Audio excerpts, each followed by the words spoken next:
मैं तो परेशान हो गई हूँ। मेरी बेटी लिखती ही नहीं है। मैं अपने बच्चों को कैसे लिखाऊं? उसकी उम्र के सारे बच्चे लिखते हैं, सारे कितने अच्छे से पढ़ते हैं, पर मेरा बच्चा तो पढ़ ही नहीं रहा है। क्या करूं? सबसे पहले कंपैरिजन छोड़िए, अपना हो या अपने बच्चे का हो, please leave comparison and be happy कि आपका बच्चा आपके लिए ही नहीं, सबके लिए ही स्पेशल है। कभी कोई इंडिविजुअल एक नहीं होता है, ये हमें मान के चलना होगा। इसलिए किसी की जर्नी भी कभी एक नहीं होती है और मंजिल भी एक नहीं होती है।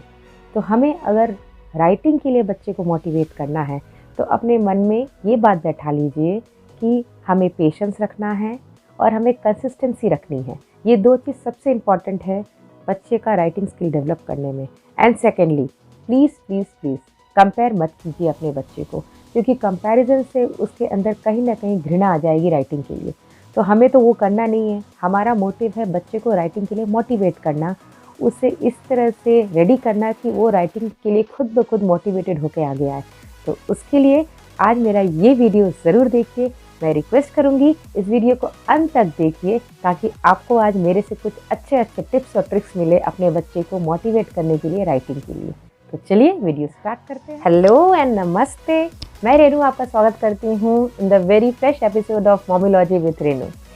जैसा कि आप टाइटल में देख चुके होंगे, आज का जो टॉपिक है ये मेरे ख्याल से बहुत सारी मदर्स के लिए कंसर्न का विषय है कि हम अपने बच्चों को मोटिवेट कैसे करें लिखने के लिए।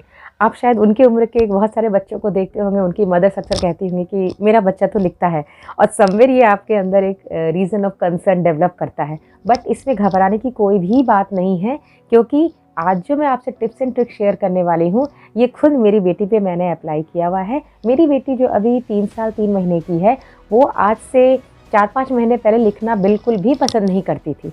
तो इन दिस 4-5 मंथ्स ड्यूरेशन मैंने उसमें बहुत सारे टिप्स एंड ट्रिक्स ट्राई किए, जो कई टिप्स ऐसे हैं जो मैंने रिसर्च से निकाला, कई टिप्स मेरे खुद के हैं।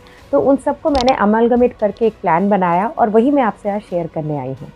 तो सबसे पहले जो आज हम लोग करेंगे, हमें तो राइटिंग का इशू जो है ये एक्चुअली हर बच्चे का डिफरेंट होता है। जैसे कि मैं हमेशा कहती हूँ, हर बच्चा इंडिविजुअल है और हर बच्चा डिफरेंट है एक दूसरे से। हो सकता है एक जल्दी चलना सीखे, हो सकता है एक थोड़ा देर बाद चलना सीखे, हो सकता है कुछ बच्चे जल्दी लिखना सीखते हैं, कुछ बच्चे ओरली बहुत गुड होते हैं। तो it all depends on individual to individual. So हम लोग एक जनरलाइज अप्रोच लेके नहीं चलेंगे राइटिंग के लिए। सेकेंडली, हमें इस बात पे बहुत ध्यान देना चाहिए बिफोर हमारा बच्चा लिखना शुरू करे, उसका फाइन मोटर स्किल और उसका हैंड आई कोऑर्डिनेशन डेवलप हुआ है कि नहीं। नॉर्मली क्या होता है, हम पेरेंट्स जब देखते हैं कि स्कूल में शुरू हो गया, प्ले स्कूल में पढ़ाई करना शुरू हो गया, दूसरे बच्चों से हम लोग कम्पीट करने लगते हैं और देखते हैं कि अरे वो तो लिख रहा है, हमारा बच्चा क्यों नहीं लिख रहा है। But there are certain things involve in this entire scientific process.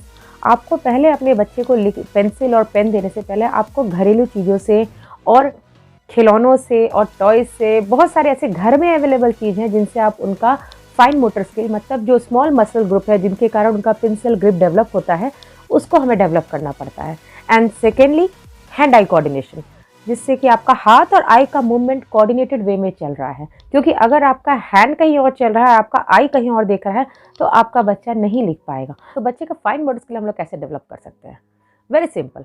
कोई भी चीज़ आपने उसको दिया, वो कैसे ग्रास्प कर रहा है, that is one way of developing.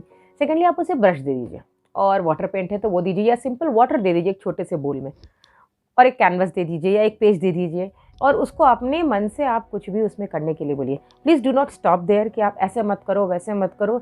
ये उसका डेवलपमेंट स्टेज है, उसकी क्रिएटिविटी यहीं पर डेवलप होगी। तो उसे जैसी इच्छा हो वैसा ही उस ब्रश, पेंट या वाटर वॉटेवर पेज को यूज़ करने दीजिए। बच्चों को अक्सर आप देखिएगा हाथ से पेंट करना बहुत पसंद है। तो जब मैं उसे ब्रश देती थी, नॉर्मली वो ब्रश को फेंक देती थी, बोलती मम्मा मैं हाथ से करूँ, तो मैंने कभी स्टॉप नहीं किया। हाँ राजवी, गो अहेड। तो वो अपने ये पाम का इंप्रेशन देगी, फिर कभी कभी फिंगर लेके कुछ कुछ लिखेगी। Let it be weird line, like zigzag line हो गया, या कुछ भी स्नेक बना दिया। बट उसका वो डेवलपमेंट चल रहा था कि मैं फिंगर से कुछ कुछ करूँगी। तो मेरे दिमाग में ये था कि I am going to use this thing of Rajvi in my future writing process. क्योंकि आपको समझ में तो आ रहा है कि आपके बच्चे का इंटरेस्ट कहाँ पैदा हो रहा है। तो ये इंटरेस्ट एक दिन में नहीं पैदा होता है, इसके लिए आपको थोड़ी मेहनत करनी पड़ेगी, थोड़ा सा टाइम देना पड़ेगा, एंड मोस्ट इम्पॉर्टेंट आपको पेशेंस रखनी होगी। आप लीफ पेंटिंग भी करा सकते हैं। अगर आपके घर में प्लांट्स आप लगाते हैं तो उसके लीफ को आप निकाल के एक वाटर पेंट में डाल के बच्चे को बोलिए उसको प्रेस कीजिए पेपर में, तो उससे भी उसका एक हैंड आई कोऑर्डिनेशन डेवलप होता है और साथ ही फाइन मोटर स्किल भी डेवलप होता है। मेरा अपना खुद का सुझाव आप सबके लिए होगा कि बच्चों को छोटे छोटे घर के कामों में इन्वॉल्व ज़रूर कीजिए। इससे उनका एक लाइफ स्किल भी डेवलप होता है और साथ में आप देखेंगे कि उनका मसल्स का कोऑर्डिनेशन बहुत ही अच्छा डेवलप होता है। आप बच्चों को टॉयज़ दिलाने की हैबिट डालिए। जैसा कि मैंने अपने लास्ट सेक्शन में कहा कि इससे बच्चों का लाइफ स्किल डेवलप होता है। दे लर्न कि अपनी चीज़ों को कैसे संभाल के, कैसे क्लीन करके रखा जाता है, और साथ ही साथ उनके हाथ का मसल्स बहुत अच्छा डेवलप होता है इससे। तो उनके सॉफ्ट टाइप उनको एक टब में दे दीजिए, थोड़ा सा डिटर्जेंट दे दीजिए और उनको उससे खेलने का भी समय मिलता है। वो उसके साथ बहुत कुछ कर पाते हैं बिकॉज़ ये एक बहुत अच्छा टाइम पास भी है बच्चों को इंगेज रखने का। तो उनसे भी उनका बहुत ही अच्छा डेवलपमेंट होता है। इन्वॉल्व देम इन, जैसे मैंने कहा, हाउस चोर्स में इन्वॉल्व कीजिए। कभी कभी मैं राजवी के हैंकी ये सब धो के उसे दे देती थी और वो अपने हाथ से यूँ करके ड्राई करती है, तो वो भी कहीं ना कहीं उसके मसल्स पे, हैंड मसल्स पे बहुत अच्छा काम कर रहा है। तो इन सब चीज़ों को बताने का मेरा बस मतलब यही है कि आप उन्हें छोटे छोटे चीज़ों से ही hand eye coordination and fine motor skill develop करा सकते हैं। इसके अलावा बेटर हैंड आई कोऑर्डिनेशन के लिए मैं कुछ गेम सजेस्ट करूँगी। जैसे उन्हें जिक्सो पजल सॉल्व कराइए, 3 पीस या 2 पीस, क्योंकि ये बहुत ही छोटे बच्चे, 2.5 to 3.5 4 ईयर्स के बच्चे बहुत ही छोटे हैं, वो लोग बहुत टफ जिक्सो पजल सॉल्व नहीं कर पाएंगे। तो आई रिकमेंड 2 पीस या 3 पीस जिक्सो पजल उनसे ज़रूर सॉल्व कराइए, जिन चीज़ों को ऑलरेडी थोड़ा बहुत जानते हैं, जैसे एप्पल, मैंगो या क्यूकुम्बर। तो इन सब चीज़ों का जिक्सो पजल अगर आप खुद भी बना सकते हैं या मंगा सकते हैं ऑनलाइन तो बहुत ही अच्छा रहेगा। उससे आप आराम से उनका एक hand eye coordination activity develop कर सकते हैं। Few games I would recommend. आप अपने घर में बालकनी, आपके घर में छोटा स्पेस है तो क्या हुआ, आप एक बास्केटबॉल खरीदिए ऑनलाइन, बास्केट आप लगा दीजिए और बच्चे को खेलने दीजिए। ये एक बहुत ही अच्छा हैंड आई कोऑर्डिनेशन एक्टिविटी है जो मैं राजवी के साथ खेलती भी हूँ और राजवी बहुत एंजॉय भी करती है इस बास्केटबॉल गेम को, बिकॉज आउटडोर एरियाज बहुत लिमिटेड है और अभी कोविड का समय है तो we can not take her outside also. तो मैंने घर में ही बालकनी में एक नेट लगा दिया है जिसमें कि वो बॉल थ्रो करती है, तो वो मैंने देखा है उसको बहुत अच्छा भी लगता है। आराम से वो 50 मिनट्स 30 मिनट्स आराम से वो खेलती है ये बास्केटबॉल और उसका हैंड आई कोऑर्डिनेशन डेवलप होता है। मैं यहाँ आपको और एक चीज़ पर सजेस्ट करना चाहूँगी। आजकल ऑनलाइन आप देखिएगा काइनेटिक सैंड अवेलेबल है, सो बहुत ही ईजिली अवेलेबल है, शॉप्स में भी अवेलेबल होगा। मैं ऑनलाइन मंगाती हूँ इसलिए मैं आपको बता रही हूँ। तो आप क्लेडो और काइनेटिक सैंड ज़रूर बच्चों को दीजिए। इससे एक फ़ायदा क्या होता है कि वो नए नए चीज़ें बनाना सीखते हैं, डिफरेंट शेप्स के उसमें आते हैं, तो वो आप शेप्स को आराम से यूज़ करके उन्हें बता भी सकते हैं कि ये शेप क्या है। साथ में उनका हैंड का मसल्स डेवलप हो रहा है और वो एक प्ले के रूप में इसे लेते हैं, बट उस प्ले के रूप में लेते लेते उनका बहुत कुछ डेवलपमेंट हो रहा है, ये एज अ मदर हम लोग समझ रहे हैं। तो इन चीज़ों को आप ज़रूर इन्वॉल्व कर सकते हैं उनका राइटिंग स्किल डेवलपमेंट करने में। राइटिंग सेशन में मैंने 3-4 पॉइंट आप लोग के लिए रेडी किया है जो मैंने राजवी पे अप्लाई किया है और मैंने देखे उसके रिजल्ट्स काफ़ी मेरे लिए बेनिफिशियल रहे हैं। तो पहला पॉइंट है, बच्चे को लॉट्स ऑफ स्क्रिबलिंग दीजिए। पेन दे दीजिए, स्केच पेन दे दीजिए, पेंसिल दे दीजिए, चॉक दे दीजिए, लेट देम स्क्रिबल। वो जो भी, लेट देम स्क्रिबल। जितना स्क्रिबल करेंगे उनका हाथ उतना मजबूत होगा, उनका पिंसर ग्रिप उतना ही स्ट्रांग होगा। मैं रिकमेंड करूँगी कि आप लोग बच्चों को नॉर्मल क्रेयॉन, जो सिलेंड्रिकल क्रेयॉन्स होते हैं, उससे अच्छा आप उनके ट्रायंगुलर क्रेयॉन्स दीजिएगा, उससे उनका ग्रिप बहुत अच्छा बैठता है। तो मेरा सेकंड रिकमेंडेशन है वर्टिकल बोर्ड्स। आप इस तरह के वर्टिकल बोर्ड ज़रूर रखिए अपने घर में जो बच्चों को बहुत ही आसान से लिखने के लिए मोटिवेट करता है। ये बहुत ही अच्छा बोर्ड है। यहाँ पर आप हाइलाइटर पेन से आप लिख सकते हैं और यहाँ पर आप चॉक यूज़ करके लिख सकते हैं। ये मैंने ऑनलाइन ही मंगाया था और ये बहुत ही ईजिली अवेलेबल है, आपके किसी स्टेशनरी शॉप में भी अवेलेबल होता है आजकल। तो ये बहुत ही मल्टीपर्पज़ बोर्ड है और ये मैं कहीं अगर ट्रैवल कर रही हूँ राजवी के साथ तो भी मैं कैरी करती हूँ। अगर वो उसे टाइम पास कराना है कहीं तो it's a good thing. Doodle board है, आप ये देख सकते हैं। ये बहुत ही सिंपल सा बोर्ड है, इसमें करना कुछ भी नहीं है। आप अपने बच्चे को अगर स्क्रिबल करना भी सीख गया, अगर सिंपली वो स्क्रिबल भी कर रहा है ऐसे, लेट हिम डू, ये इट्स अ फन एक्टिविटी। इसको फिर आप रब कर दो। तो ये राजवी को बहुत ही पसंद है। अगर मैं उसे कहती हूँ मेक अ स्टैंडिंग लाइन तो शी मेक्स, अगर वो टेढ़ा बना देती है तो वो शी हर्सल्स उसको इरेज कर देती है। तो ये बहुत ही ईजी मुझे लगा। प्लस इसके साथ ये खेलने का भी आता है, तो ये थोड़ा जब बोर आती है तो वो इस तरह से टैप टैप करती है, उसके बाद फिर इसे भी कहीं ना कहीं रब करती है। तो ये मुझे बहुत पसंद आया। ये मैंने ऑनलाइन लिया नहीं है, ये एक्चुअली मुझे किसी ने गिफ्ट किया था, बट रियली मैं उन्हें थैंक यू कहती हूँ जिन्होंने मुझे गिफ्ट किया था, क्योंकि ये मुझे बहुत काम आया। मैंने देखा पेपर में बहुत इंटरेस्ट लेती है। एक दिन मैं ऑनलाइन वैसे ही सर्च कर रही थी तो मुझे इस तरह का एक बुक मिल गया, तो आई वॉज वेरी हैप्पी कि चलो उससे रिलेटेड कुछ मिल गया तो शायद वो बहुत इंटरेस्टेड होगी लिखने में। और एक्चुअली वही हुआ, जब मैंने इसे मंगाया वो बहुत ही हैप्पी थी इस बुक को पाके। तो हम लोग अक्सर इसमें ये वाली एक्टिविटी करते हैं जिसमें, and this book comes again with a pen, और ये इसमें एक स्पंज लगा हुआ है जिससे आप मिटा भी सकते हैं। तो ये बहुत ही अच्छी बुक मैं रिकमेंड करूँगी कि आप ये लें।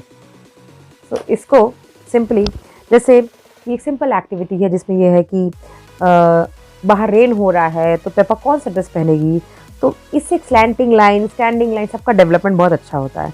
तो वो ऐसे करके मैच कर देती है, तो समवेयर उसका ग्रिप डेवलप हो रहा है, ये सोच के मैं उसके साथ खेलती हूँ and she enjoys this play. तो ये कहीं ना कहीं आप उसको बैठा के जो आप बोलोगे कि बेटा स्टैंडिंग लाइन करो, स्लिपिंग लाइन करो, उससे कहीं अच्छा इनिशियली आप इस तरह के गेम्स बच्चों के साथ खेल सकते हैं जिनको पता चल जाता है। अभी शी नोज कि मुझे स्टैंडिंग लाइन करना है, स्लिपिंग लाइन करना है, तो ये बहुत ही अच्छे से वो करता है। तो पहला हम लोगों ने कर लिया स्क्रिबलिंग, बच्चों को लॉट्स ऑफ स्क्रिबलिंग कराइए। सेकेंडली हमने किया कि बच्चों को वर्टिकल प्लेसेस दीजिए करने के लिए, जैसे टेरेस वॉल हो गया या ब्लैक बोर्ड्स हो गया, वो सब आप दीजिए बच्चों को। थर्डली हमें ट्रेसिंग पे आना है। अब ट्रेसिंग भी ऐसा नहीं कि स्ट्रेट अवे हमने लिख दिया कि ये स्ट्रेट लाइन है, ये स्टैंडिंग लाइन है, ये स्लैंटिंग लाइन है, ये लेफ्ट कर्व है, ये राइट कर्व है।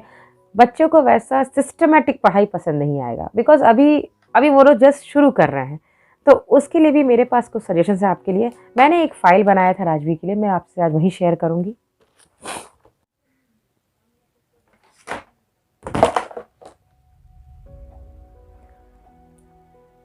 तो जैसा कि अभी आप देख सकते हैं, मैंने इस तरह का एक डिज़ाइन किया है जिससे उसको फ़न वे में मैं बहुत सारे पैटर्न सिखा पाऊँ। जैसे मैंने यहाँ लेडी बग बना दिया है, उसे नीचे आना है, बटरफ्लाई है, ये भी आप बनाइए, नीचे आना है, क्रो है, जो ये नॉर्मली देखती है वो, तो उससे मैं उसको रिलेट करा पाती हूँ। अभी मैं उसे बताती हूँ, ग्रीन बॉल को ग्रीन बॉल के पास लेके जाना है, पिंक बॉल को पिंक बॉल के पास ले जाना है, तो वो इसे आराम से ट्रेस करती है। आप यहाँ देख सकते हैं, जैसे बलून है, she is very found of balloons, तो मैं इसको यूज़ करती हूँ। बलून्स देखो बेटा, ऊपर जा रहा है, नीचे आ रहा है, तो वो इस तरह से करती है। आप आराम से इन सब ईजी चीज़ों को यूज़ कर सकते हैं। जैसे ये बटरफ्लाई है, तो ये कैसे उड़ रही है, तो मैं आई मेक अ साउंड, तो वो वैसे ही अपने इसको ऐसे करके बटरफ्लाई को इस तरह से मूवमेंट के साथ लेके जाती है। तो माई सजेशन इज़ टू कि आप बच्चे को हमेशा फ़न वे में पढ़ाने की कोशिश कीजिए। तो आज मैंने जो भी आपसे एक्टिविटीज़ डिस्कस किए हैं, these are all fun based activities. ऐसा कोई रॉकेट साइंस नहीं होता है कि आप बच्चे को बैठा के पेंसिल पकड़ा के लिखा सकें। डेवलपमेंट एक समय लेती है, जैसे बच्चा ग्रो करने में टाइम लगाता है वैसे ही राइटिंग करने में भी टाइम लगाएगा। तो इस चीज़ के लिए आप हमेशा ही बेफिक्र रहिए कि आपका बच्चा लिखेगा। थोड़ा सा आप अगर हेल्प कर दें इस तरह से खेलते खेलते अगर बच्चा सीखे, तो इससे बड़ा बात कुछ नहीं होगा। तो आज का मेरा पूरा वीडियो इसी के लिए डेडिकेटेड था, उन मदर्स के लिए डेडिकेटेड था जो इस चिंता में है कि मेरा बच्चा लिख क्यों नहीं रहा है, क्यों वो मोटिवेटेड नहीं है, जब मैं लिखाने बैठती हूँ तो क्यों वो टेंट्रम्स करने लगता है या वो पढ़ना नहीं चाहता है। तो ये सारी एक्टिविटीज़ अगर आप कराएंगे तो मेरा विश्वास है, क्योंकि राजवी भी ऐसी थी, वो लिखना पसंद नहीं करती थी। मैं कोई एक्सपर्ट नहीं हूँ, ना मैं कोई टीचर हूँ, मैं एक्चुअली अपने गलतियों से और अपने एक्सपीरियंस से सीखी हूँ, इसलिए मैंने चाहा कि ये वीडियो मैं आपके साथ शेयर करूँ। कहीं ना कहीं देयर आर मदर्स जिनकी लाइफ में कुछ ना कुछ प्रॉब्लम चल रही है बच्चों को लेके, तो मेरा एंडेवर बस इसीलिए है कि आपकी इस प्रॉब्लम की जर्नी में कहीं ना कहीं अगर मेरा कुछ वैल्यू एडिशन हो पाए, कहीं मैं कुछ आपको हेल्प कर पाऊँ उन प्रॉब्लम को सॉल्व करने के लिए, तो मेरी सक्सेस वहीं पर मुझे मिल जाएगी। मैं आपसे उम्मीद करती हूँ कि आप मेरे वीडियो को सब्सक्राइब ज़रूर करेंगे अगर आप मेरे इस वीडियो पर नए हैं, ताकि मैं आपको फ्यूचर में और भी अच्छे इन्फॉर्मेटिव आइडिया शेयर कर सकूँ। I will be more than happy to receive your mail on mommylogy@gmail.com and I will be replying back to you as soon as possible. So please feel free to contact me through mails, through comments. मैं उम्मीद करती हूँ आपको मेरा ये video काफ़ी informative लगा होगा और कहीं ना कहीं ये आपको हेल्प करेगा आपके प्रॉब्लम को सॉल्व करने के लिए। अगर आप मेरे इस चैनल पर नए हैं तो प्लीज़ सब्सक्राइब कीजिए। आप इस वीडियो को ज़्यादा से ज़्यादा लोगों के साथ शेयर कीजिए, लाइक कीजिए and please do feel to comment on the comment section. और अगर आपको अपना कोई एक्सपीरियंस या कुछ भी शेयर करना है तो प्लीज़ मुझे मेल कीजिए, मुझे बहुत अच्छा लगेगा आपके मेल को पढ़ के उन्हें रिप्लाई बैक करने में। So this is Renu signing off. आज के लिए इतना ही, फिर मिलेंगे कोई नई वीडियो के साथ जहाँ फिर मैं आपके साथ हमसफ़र बन के आपकी प्रॉब्लम को सॉल्व करूँगी। टिल देन स्वस्थ रहिए, मस्त रहिए, बाय बाय।